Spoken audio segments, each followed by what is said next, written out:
আসসালামু আলাইকুম। সবাই কেমন আছেন? সুইটিস কিচেনে আপনাদের সবাইকে স্বাগতম। আবারও নতুন একটা ভিডিও নিয়ে হাজির হলাম। আজকে আপনাদের সঙ্গে শেয়ার করব খুবই মজাদার সুস্বাদু আনকমন সিঙ্গারা ভুনা রেসিপি।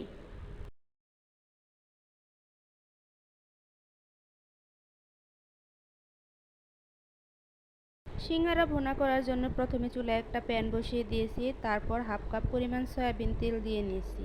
তারপরে কিউব করে কেটে রাখা 1 কাপ পরিমাণ পেঁয়াজ দিয়ে নিয়েছি।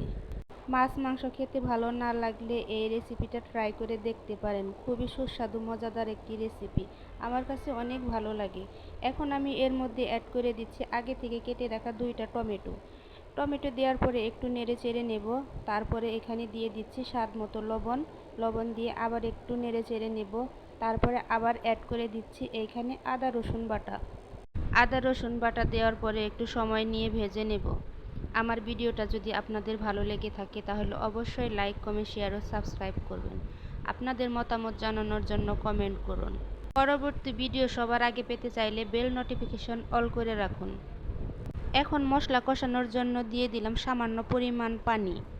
তারপরে দিয়ে দিচ্ছি হলুদ গুঁড়া, মরিচের গুঁড়া, ধনিয়া গুঁড়া, ভাজা জিরা গুঁড়া, সামান্য গরম মশলা গুঁড়া। তারপরে মশলাগুলো আমি ভালো করে কষিয়ে নেব।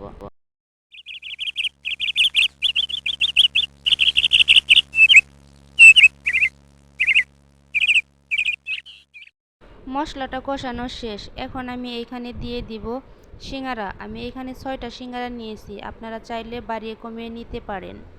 সিঙ্গারা দেওয়ার পরে আমি আবার একটু কষিয়ে নিব।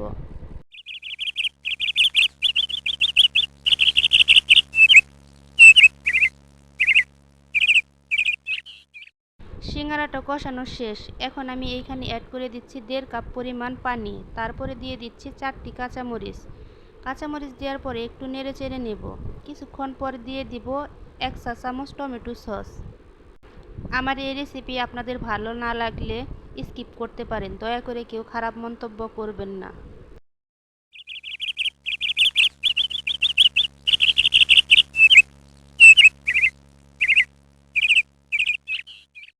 আমার রান্না হয়ে গেছে। এখন আমি একটা বাটির মধ্যে নামিয়ে নেব।